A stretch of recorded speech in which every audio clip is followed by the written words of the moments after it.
Tohle je Albánie. Já tě natočím. Tím roztomený zvířata tak pryč.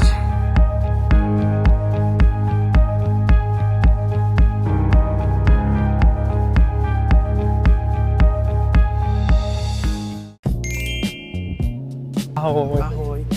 My točíme video. Vlogísek. Dneska letíme do Albánie. Letíte dneska? Jo, dneska Píčo.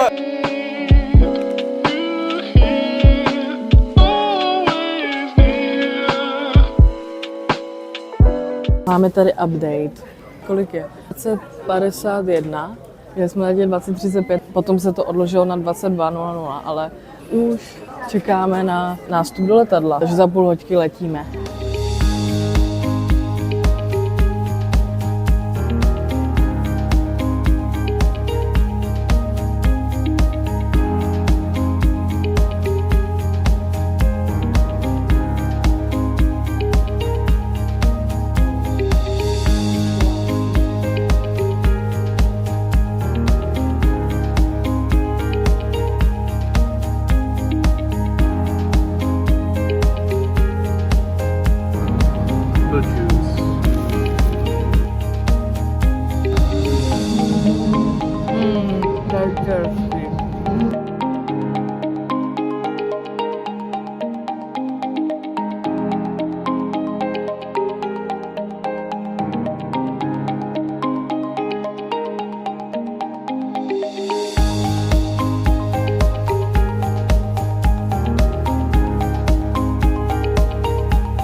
Představ si, že máš takovou auru, že udělají ti socha.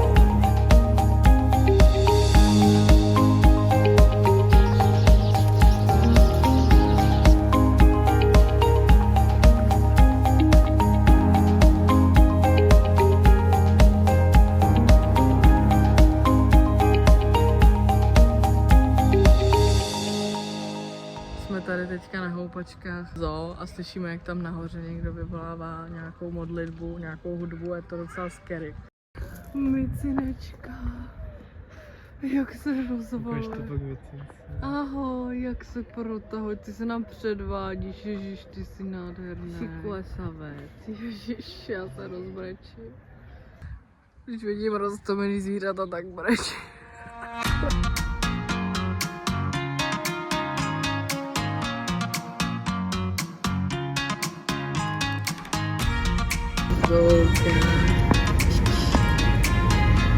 Pojď. Právě je pondělí 9. března 8:30 hodin ráno. 10 hodin jedeme na jezero Bovila a Gaunty Mountain. Jsme právě na výletě, tady jsme zastavili u supermarketu a přišli k nám nějaký malí kluci, že vlastně nemáme euro. Tak jim Pepa dal aspoň má pár korun. Náš průvodce jim koupil čokoládu a oni nám každému dali jednu čokoládku.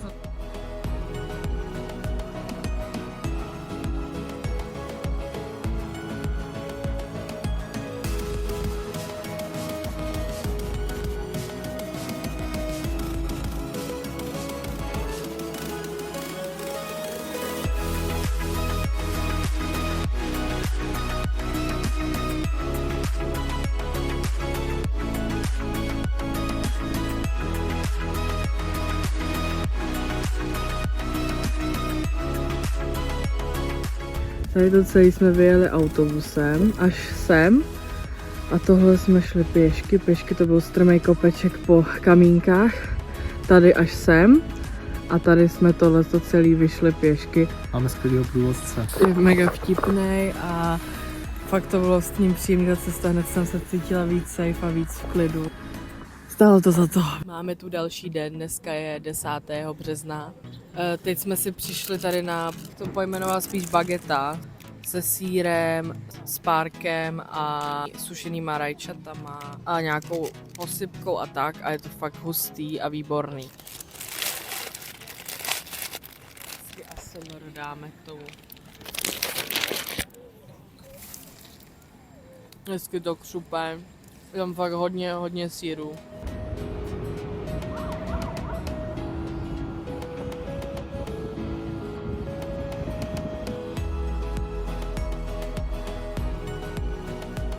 Máme tady další den, dneska 11. března a my jdeme do naší oblíbené kavárny Nefeli. Je to tam moc krásné, vevnitř mají tam krásné dezerty a pečivo a kafíčko a i slaný dobrůdky.